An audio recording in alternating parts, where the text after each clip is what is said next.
विद्वान लोग, उदय प्रकाश। कविता का कथ्यगत अध्ययन। सामान्यतः उदय प्रकाश गंभीर यथार्थ के बुनकर हैं।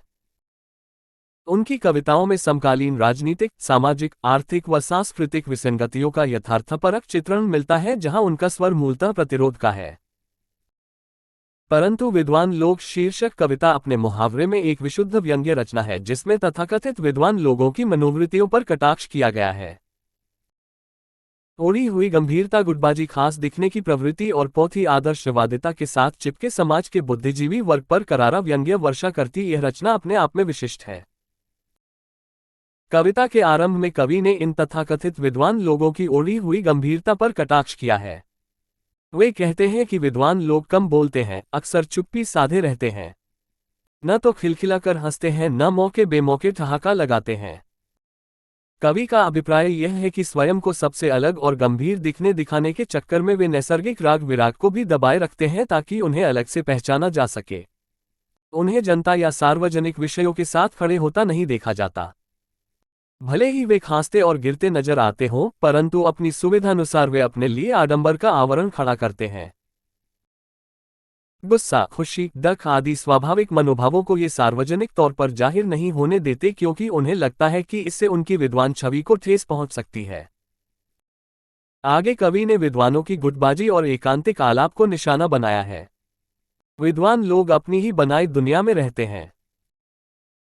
उन्हें सामान्य जनता के सरोकारों में दिलचस्पी नहीं है, इसलिए वे चुने हुए लोगों के बीच अपने सुविधानुसार गुने हुए विषयों पर उन्हीं चुनिंदा लोगों के बीच बोलते देखे गए हैं, जो उनकी चौहद्दी विचार प्रणाली के अंतर्गत आते हैं। कवि कहते हैं कि वे शायद उन्हीं विद्वानों के बीच हंसते होंगे, और इस मायने में उनकी हंसी भी विद्वतापूर्ण होती होगी।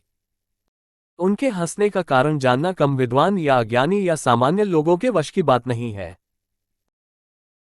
आगे कवि ने बुद्धिजीवियों की विवेचन प्रणाली और सोच को व्यंग्य के निशाने पर लिया है। वे कहते हैं कि सामान्य, सरल और साधारण बात भी विद्वानों की विचार प्रणाली में बेहद खास और चमत्कृत हो जाती है।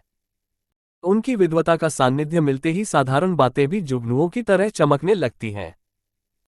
ये कहते हैं कि उनके सोचने का ढंग ही तो है जो उन्हें विद्वान और अलग बनाता है, इसलिए उनकी सोच की थाह पाना सबके वश की बात नहीं है।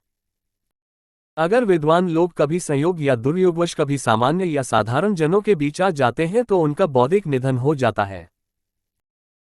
कभी कभी वे अपना आपा भी खो लेते हैं, हिंसक भी हो जाते हैं, और ऐसा होने पर भी विद्वान होने के कारण मात्र से उनकी हिंसा भी विशिष्ट हो जाती है, जिसके लिए उन्हें दंड नहीं दिया जा सकता।